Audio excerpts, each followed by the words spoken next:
The train sighed as it pulled away from the Lonesome Creek platform, leaving behind a smear of smoke, a smell of coal, and one trembling woman in a velvet hat too fine for this wind-bitten town.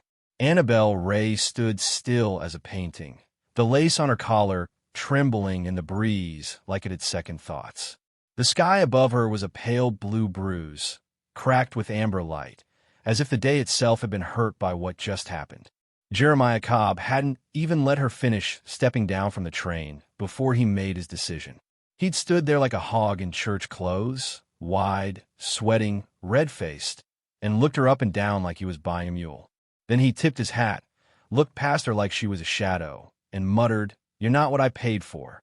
Her grip tightened on the worn carpet bag that held her whole life, 2 linen dresses, her mama's brush, a stitched sampler that read Virtue Prevails.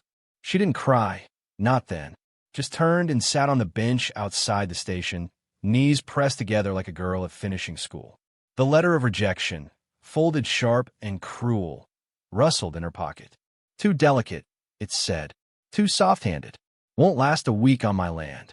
She stayed through sunset, watched the townsfolk pass, some slow with curiosity, others fast with embarrassment, like she were something rotting on the porch. A boy spat near her boots. A woman in calico whispered to another one rejected. Poor thing. By dark, no one offered her a room.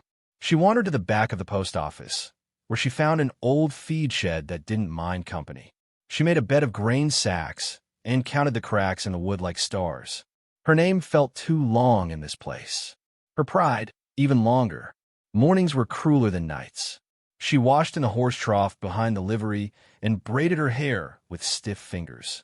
She tried to trade her lace gloves for cornbread at the mercantile, but the clerk just smiled and said, "You might try the church charity, darling." On the 4th day, with no word spoken to her save for prices and dismissals, she was eating a crust of bread beneath the shade of a warped fence post when she heard it. Soft feet in dirt, the scuff of a child too young for stealth. "Are you my mummy?" The voice wasn't fearful. It was hopeful, quiet, like it already knew the answer it wanted. She turned her head and found a boy, no older than 4, barefoot and dust-streaked, his cheeks round with hunger and heat.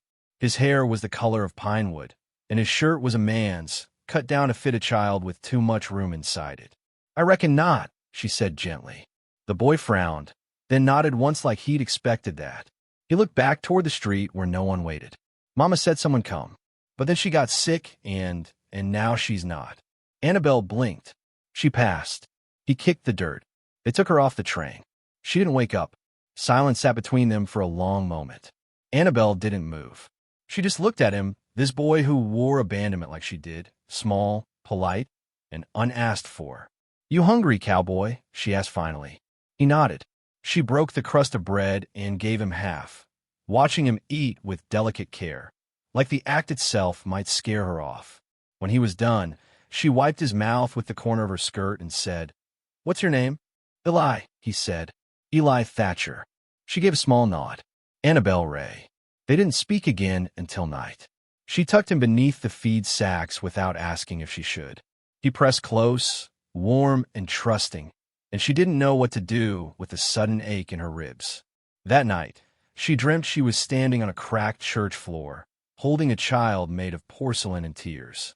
Every time she blinked, the child aged, until it wasn't a baby but a boy in 2 large shoes, and he was saying her name like it mattered. By morning, she had scrubbed his face in a tin basin, brushed his hair with her fingers, and sewn a patch on his shirt with thread she found in her bag. The townsfolk stared harder now. Some crossed the street when they saw her coming. "Unnatural," one said. She picked up someone else's problem like a stray dog. She didn't answer. Instead, she taught Eli how to skip stones. She asked him to count fence posts. She told him stories about a queen who rode a horse instead of sitting on a throne. The preacher's wife, Miss Agatha Wren, came to her one dusk and said, "Children need stability. You planning on being that?" Annabelle straightened. "No, ma'am. I'm planning on being here." That answer seemed to satisfy no one and yet stop further questions. A week passed. She found odd jobs, mending, cleaning, once even scrubbing blood off a butcher's apron. Eli followed her everywhere, proud and silent, until one morning a woman in the store asked, "Yours?" Annabelle glanced at him, then at herself in the dusty glass of the window. She looked tired but not broken. The silk was gone from her hat, the lace torn from her cuffs. She looked like someone who could stay. Something like that, she said. That night, she lit a small candle and whispered to the boy asleep beside her, "You and me, we don't need anyone to say we belong." In the stillness, he reached out in sleep and placed his hand on hers. She thought of Clara, her younger sister, who was supposed to take the next train west. Stronger, sharper. Clara would have slapped Jeremiah Cobb for insulting her. Clara would have married him anyway and made him beg for her kindness. But Clara had never left St. Louis. The last letter said, asterisk, you go first. If he's kind, I'll come. Asterisk. Annabelle had never written back. Now, under the hush of a western moon and the soft breath of a boy who asked if she was his mummy, she thought maybe, just maybe, being picked wasn't the same as being right. The train whistle echoed through the valley again, distant but certain, and Annabelle looked toward it, heart thudding.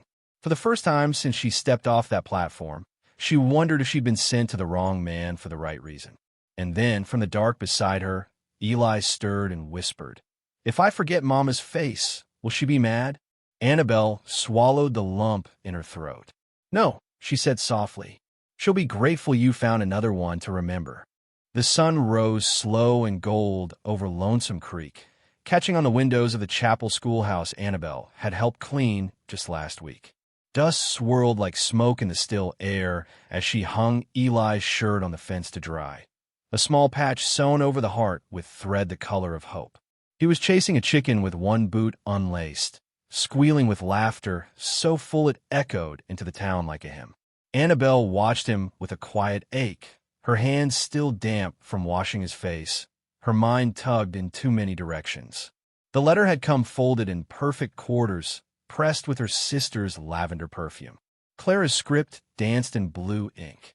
Asterisk, Jeremiah is not cruel. He's a good man, just guarded.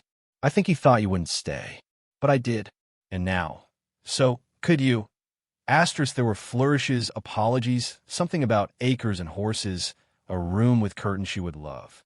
A kind invitation, sent without malice, but one that scraped old scabs.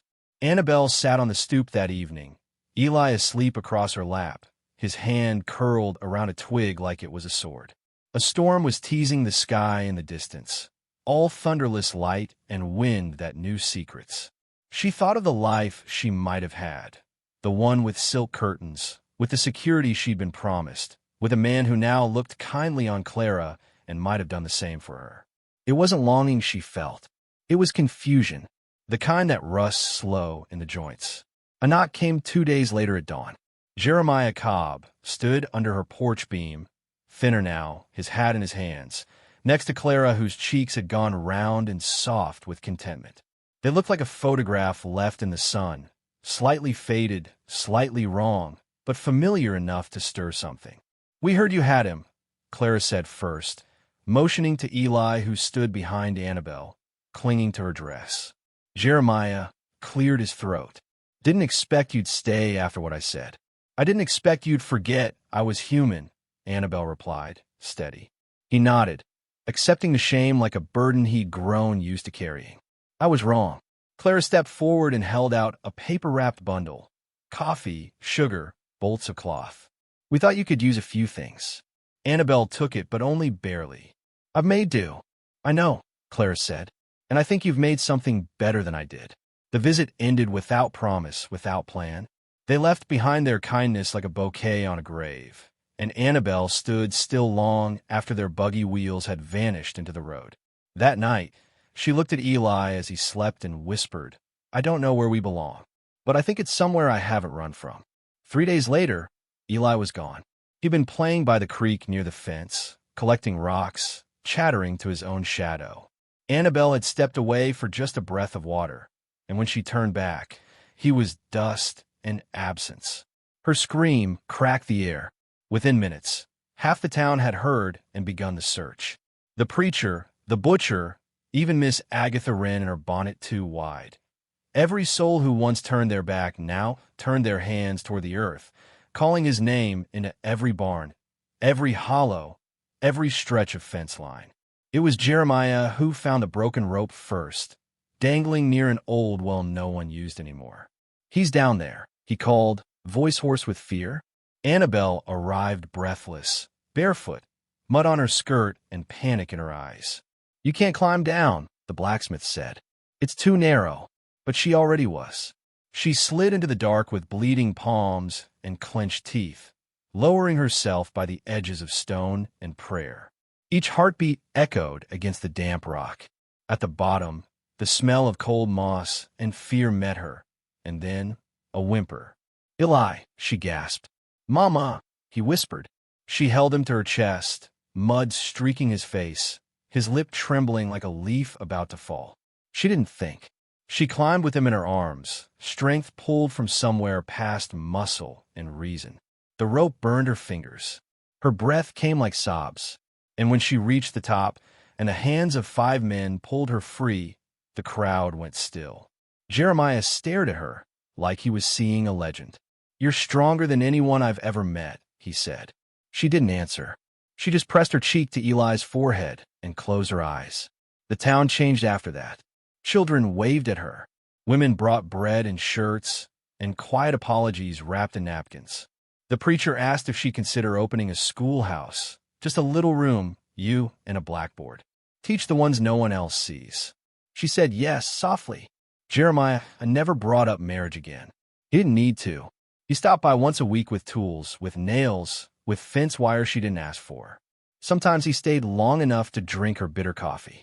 Sometimes Clara came too, carrying gossip and sweetness and stories of horses that needed gentling. Annabelle didn't look toward the future anymore. She looked down at her own hands, calloused now, brown from sun, strong from lifting a boy and a life out of a well neither of them asked to fall into.